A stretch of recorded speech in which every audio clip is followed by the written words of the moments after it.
every bridge in Iran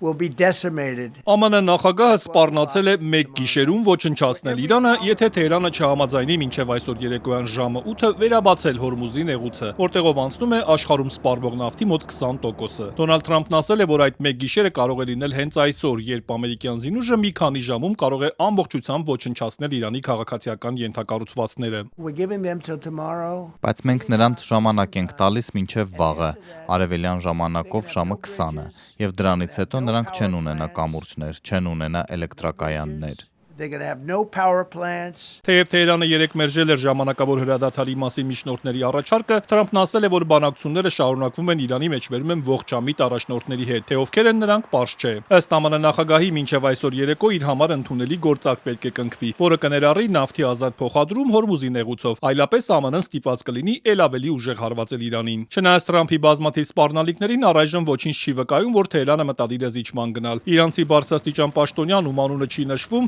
Reuters-ին ասել է, որ Թեհրանը մերժել է ժամանակավոր հրադադարի վերաբերյալ բոլոր առաջարկները եւ նախապայմաններ է ներկայացրել ԱՄՆ-ի հետ երկարատև խաղաղության շուրջ բանակցությունների համար։ Դրանք ներառում են հարվածների անհապաղ դադարեցում, երաշխիքներ, որ դրանք չեն կրկնվի ապագայում եւ վնասի փոխհատուցում։ Իրանի նախագահն էլ հայտարարել է, որ ավելի քան 14 միլիոն մեջբերում եմ հպարտ իրանցիներ մինչ օրս գրանցվել են հանուն Իրանի պաշտպանության իրենց կյանքը զոհաբերելու համար։ Մասուդ Փեզեշքյանը սոցցանցում գրել է, որ ինքը եւս հավատարիմ է այդ գաղափարին։ Իրանի խորհրդարանի փոխնախագահ Ալի Նիգզադն էլ հայտարարել է, որ խորհրդարանը նեղուցի նկատմամբ Իրանի ինքնիշխանության եւ լեգիտիմության իրականացման վերաբերյալ շուտով օրենք կընդունի։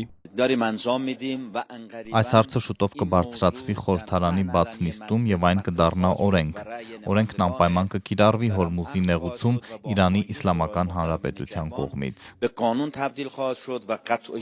Հորմուզի հարցով այսօր նախատեսված է նաեւ ՄԱԿ-ի անվտանգության խորհրդի նիստ, որի ժամանակ քվեարկության կդրվի Բահրեյնի ներկայացրած բանաձևը։ Այն անդամ երկրներին խրախուսում է համակարգել պաշտպանական բնույթի ջանքերը նեղուցով նավարկության անվտանգությունն ապահովելու համար։ Հորմուզի փակ լինելու պատճառով նավթի գինը դեռ բարձր է $111-ից ավելի 1 բարելի դիմաց։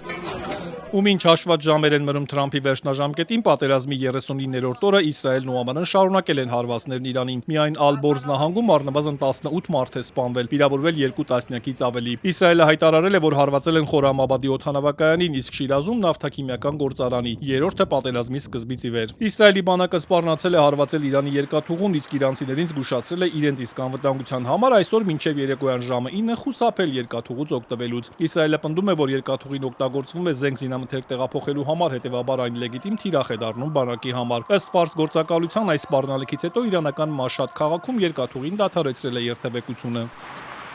Իսրայելը նաև հայտարարել է, որ արևմուտքի կողմից ահաբեկչական ճանաչված Հեզբոլայի մարտիկների է սպանել Լիբանանում։ Իրանի աջակցությունը վայելող շարժումը պատասխան հարվածներ է հասցրել իսրայելական բանակին։ Իրանն իր հերթին հարվածել է Իսրայելին, կան ավերածություններ, նաև շարունակել է հարվածները Պարսից ծոցի երկրներին, այդ թվում նավթաքիմիական համալիրի Սաուդյան Արաբիայում։